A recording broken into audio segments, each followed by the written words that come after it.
So, I think we have to kind of take a step back to remember, like, when Dropbox first came to the Mac, gosh, 10 years ago? I don't even remember. Like, it's been a while. Dropbox has been around a while. It was a hack the way it worked. Like, it was always a hack. Like, Dropbox sort of like shoehorned its little syncing thing in there with the folder sync. And then, like, Google sort of did it, and it sort of kind of worked, and other companies did it.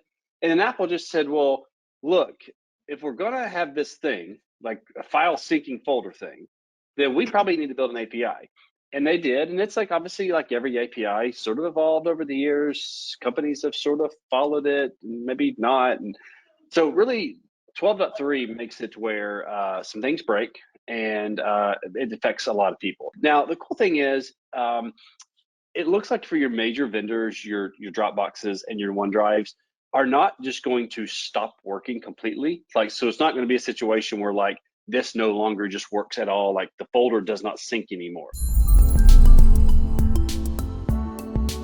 Please subscribe and check out more content from us.